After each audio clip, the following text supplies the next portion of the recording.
Hello, and welcome to your BTV News update for the week of April the 26th, 2021. Up first is our political commentator, Allison Sanel, here to discuss the verdict in the Derek Chauvin trials and the vote for DC statehood. Take it away, Allison. Derek Chauvin was found guilty on all accounts last week. Though this is a small step in the right direction, nothing in the grand scheme of things has really changed.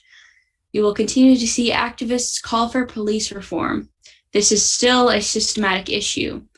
The ultimate goal of the Black Lives Matter movement is to make sure that cases like George Floyd never happen again, and we are far from that goal in the present moment.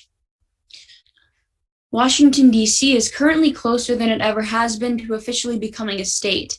The House voted yes on Thursday, and it will now be heard by the Senate. Currently, citizens living in D.C. don't get to vote in presidential elections and also do not get any representation in the Senate. Though it's unlikely we will see this pass through the Senate due to lack of bipartisan support, it's still a very important step for D.C. statehood. Back to you, Ryan. Thanks, Allison. And now for COVID news, Gavin VanHorn. Hello, Binghamton. We have a few updates on COVID-19 from this past week, and we're excited to share them with you. A Beeline News announcement stated there would be no more diagnostic testing on Sundays for COVID at the Decker Student Health Services Center. Beeline also reported that Walmart had access Moderna vaccines this week. Beeline included a number to call after 3 p.m. to schedule a same-day appointment with Walmart. Individuals could use the Walmart app or go to the website linked in the announcement to schedule a vaccination earlier than 3 p.m. It's unclear if Walmart continues to have access to Moderna vaccines, so hopefully some of you were able to take advantage already. Check online and see if appointments can still be scheduled if you're in need. In other news, a Bing U article from April 19th described how Binghamton had recently received a $1.25 million New York State Education Department grant to help launch the New York State Cares for Communities Initiative, or NYSCFC, which gives support to the communities that have been most impacted by the coronavirus. Particularly, NYSCFC addresses the needs of students and families during the pandemic. NYSCFC also helps distribute CARES Act funding, and the grant provides support across the state. Eligible regions were determined based on economic disadvantage and the adverse impacts of COVID. Lastly, this grant will expand on services already provided by the New York State Education Department's Central/Western Community Schools Technical Assistance Center, or CSTAC. As for this week's statistics, the most recent 2-week testing period began April 10th and ended on April 23rd. During this time, Binghamton conducted 14,444 total on-campus tests, with 47 on-campus positives and 7 additional off-campus positives. This positivity rate is very low, so let's keep it that way. Also, according to Governor Cuomo's news site, as of April 23rd, New York State had conducted over 14 million vaccinations, with about 184,000 being done in the past 24 hours. The state had conducted over 1.2 million vaccinations over the past 7 days, averaging around 171,000 per day. As of April 23rd, more than 43% of New Yorkers had gotten their first dose, and over 30% had been fully vaccinated. On an even larger scale, the U.S. recently passed 200 million vaccinations given out, which is a big milestone. As a reminder, while we have made progress towards putting the pandemic behind us, we need at least 70% of the population to be fully vaccinated in order to achieve herd immunity. Well, Binghamton, that's all we have for you on COVID this week. Every day we get closer to getting life back to normal. Let's keep making this semester productive and keep the positivity rate low on campus. Be sure to tune in next week for more updates. This has been Gavin VanHorn for BTV6 News, providing you with your COVID update. Back to you, Ryan. Wonderful job, Gavin. And now for the weather, hosted by Sarah O'Shea. Hi, it's Sarah, and this is the weather. I'll be covering the weather from Monday the 26th to Sunday the 2nd. These predictions are made on April 24th. It's almost May, which means that it's finally almost warm. Unfortunately, it'll also be cloudy all week. On Monday, there'll be partly cloudy skies with a high of 52 degrees. On Tuesday, it'll be a nice day with mostly cloudy skies and a high of 71 degrees. Wednesday, April 28th is International Astronomy Day. I would tell you to see the stars tonight, but it'll be cloudy early in the day with thunderstorms later on. This is our warmest day of the week with a high of 76 degrees. On Thursday, there will be considerable cloudiness with occasional rain showers, with a high near 65 degrees. On Friday, it'll be cloudy with showers and a high of 57 degrees. Friday is Arbor Day, so appreciate the trees in your life. On Saturday, there may be showers in the morning and partly cloudy skies in the afternoon. The high is 59 degrees. And finally, on Sunday, it'll also be cloudy with showers and a high of 62 degrees. And now for our Doppler radar. So as you can see on our Doppler radar, it gets cloudy pretty quick and just stays there. It's going to be cloudy all week. And then this rain comes in on Wednesday, and then it's relentless, doesn't stop, very slowly passes us, and then finally, maybe on Sunday, it'll let up. And that's the weather. And now back to you, Ryan. Excellent work, Sarah. And now for the entertainment editorial, where Cailan will be discussing the final episode of Marvel's The Falcon and the Winter Soldier, streaming now on Disney+. Hey Binghamton. On April 23rd, the final episode of Marvel Studios' The Falcon and the Winter Soldier, One World, One People, was released on Disney+. A lot of really exciting stuff happened in this episode, so let's jump into it. Alright guys, final episode of Marvel Studios' Falcon and Winter Soldier Season 1. This is the end of my commentary on the series for now. If they start a Season 2, you may see me doing some more of that. But let's jump right into it. So, the overall plot of this episode is fairly straightforward. You know, it's Sam and Bucky trying to deal with the Flag Smashers' attempt to stop the GRC vote, the vote that would deport millions of refugees back to their home countries. We get some really nice aerial combat sequences and fight scenes between Sam and Bucky and the Flag Smashers. John is back to help after he sort of kind of lost his way in the episode before this, and Sharon is also back to help as well. Probably one of the big highlights of this episode is we finally see Sam Wilson in his Captain America gear, straight out of the comic books, and we get to see him wield Cap's shield. And this costume is different from the ones we've seen before. It's got a bit more blue to it to sort of go with the color scheme of the previous Captain America costumes, but it's such a big sigh of relief to see Sam in this gear. You know, I mean, this show is called The Falcon and the Winter Soldier, but Steve did pass the shield on to Sam at the end of Avengers Endgame, and it's so nice to see Sam finally take up that mantle. It's a really nice way for this show to culminate, and I'm glad they did it at the end. John has a sort of redemptive moment in this episode. He's fighting Carly at one point, who is the leader of the Flag Smashers, and the Flag Smashers are transporting some GRC senators in these armored trucks, and John has a choice between trying to save senators in one truck that's falling off of some construction and fighting Carly.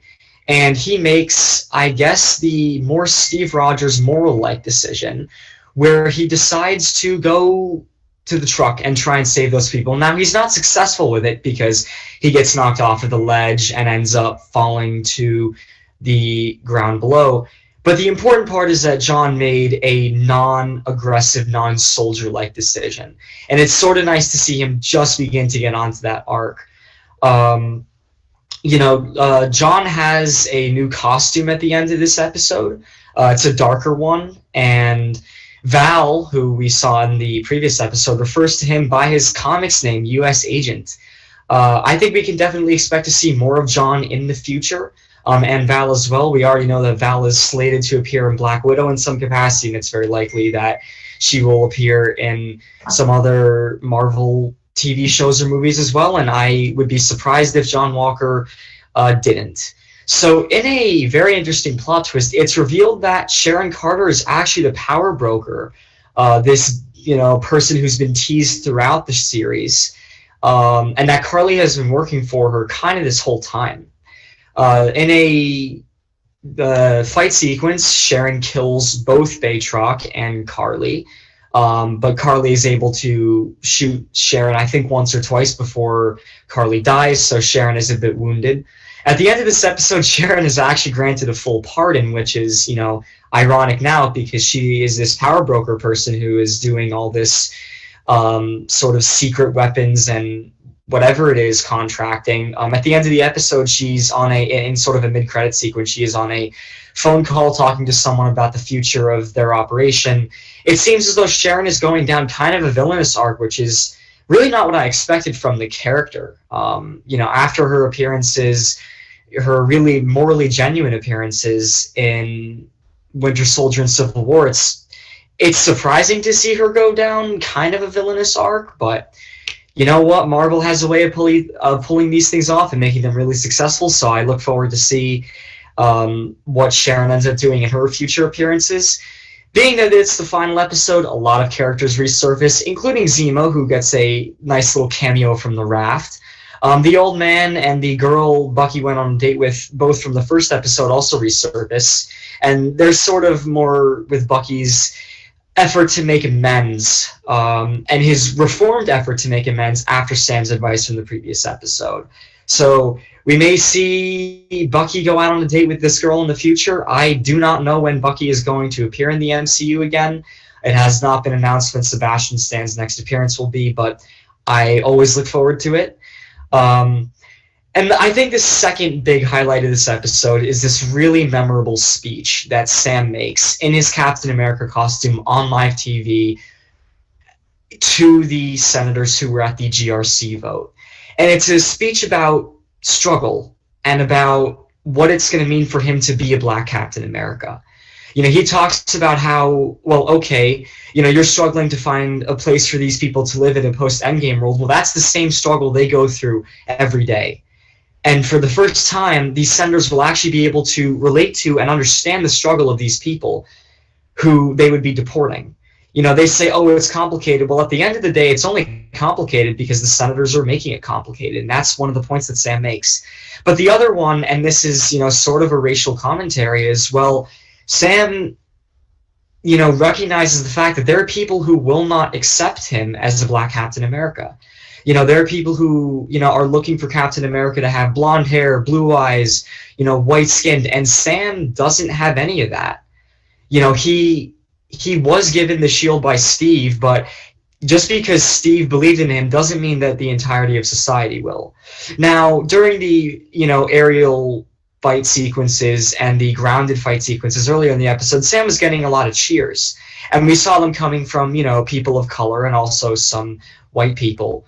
But I can guarantee you that in Sam's future MCU appearances, we are going to have to deal with him not getting full societal acceptance, sort of in the way that Steve Rogers was mostly able to. And it'll be really nice to see how Sam deals with that. And I like the fact that they begin that in this episode.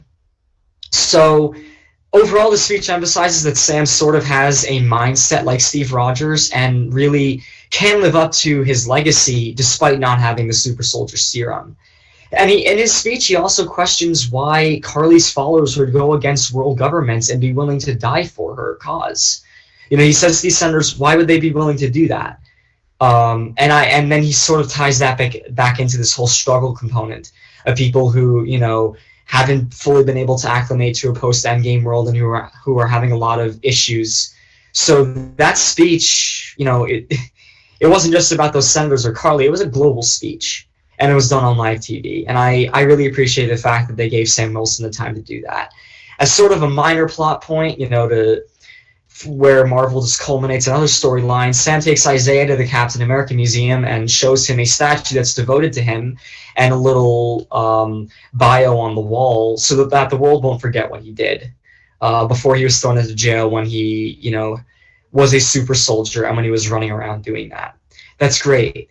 And the episode concludes on a fantastic note because it concludes with the title Captain America and the Winter Soldier.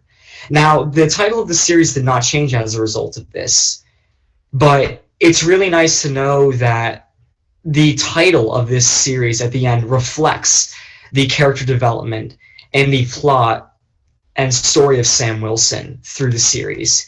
And I think the most important takeaway from this show is that Sam Wilson realizes that if it's up to the government who's the next Captain America, it's going to be some, well-trained soldier. That's who John Walker was. 3 medals of honor, perfect soldier, physically fit, smart, but unfortunately, he just didn't have the good person morality that Steve Rogers had. And I think Sam realizes that it's best for the world, even if the world doesn't realize it right now, that he takes the mantle of Captain America and tries to, live up to the legacy of Steve Rogers. And it seems as though from his speech in this episode and from his actions that Sam is going to have a lot of public support. And I think it's really great that Marvel has, this new Black Captain America. I think we're going to see a lot of nice racial commentary on that in the future. Some mature commentary, and I think Falcon and Winter Soldier was a really nice start for that. But that is all I have for you guys on the Falcon and the Winter Soldier. Thanks for, bearing with me while I give you some commentary, summary, and analysis on this show. I've really enjoyed having the opportunity to sort of geek out a little bit with Marvel and all of you who are watching. So have a great rest of your day. I hope you enjoyed this commentary, and I will see you all when another series comes out for me to do commentary for. Have a good one. Great job, Cailan. And with that, we finish your news update for the week of April the 26th, 2021. Please join us again next week for more updates. Until next time, have a wonderful week.